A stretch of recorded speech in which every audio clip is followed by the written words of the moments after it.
ওকে বলা হয় যে মানে বয়ফ্রেন্ড গার্লফ্রেন্ড। তনি ম্যামের সাথে আমার যেটা সম্পর্ক বা তাকে আমি সেটা বিষয় আমার বলতেও লজ্জা লাগতেছে যে আমাদের একটা ভালো একটা আন্ডারস্ট্যান্ডিং ছিল, বা সত্যি কথা যেটা ফাহিম ভাইয়ার সাথে তোমার পরিচয় কিভাবে?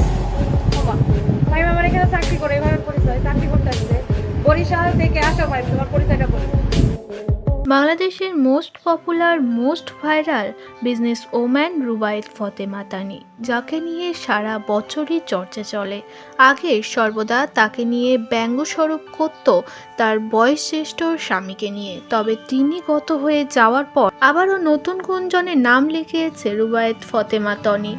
লন্ডন প্রবাসী সিদ্দিকীকে বিয়ে করেছেন তিনি গোপনে। সে কথা যখন সামনে এসেছে, সে নিয়ে একরকম তোলপাড় চলেছিল সোশ্যাল মিডিয়ায়। আবারও নতুন গুঞ্জন শুরু হলো তাকে নিয়ে। সেই গুঞ্জন থামতে না থামতেই এবার মুখ খুলল তার দোকানের প্রাক্তন কর্মচারী ফাহিম। ফাহিম অনেক বছর পর আবারও এসেছে ক্যামেরার সামনে। একগুচ্ছ অভিযোগ তুলেছে রুবায়েত ফতেমা তনিকে নিয়ে। তনির সঙ্গে নাকি ঘনিষ্ঠ সম্পর্ক ছিল ফাহিমের, যেটা অস্বীকার করে গেছে স্মার্টলি তনি।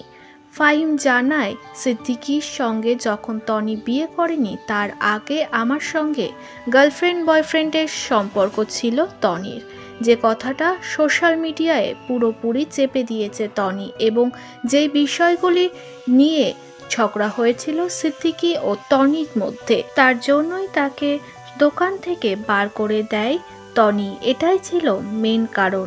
এমনই মন্তব্য ছুড়েছে সোশ্যাল মিডিয়াতে ফাহিম।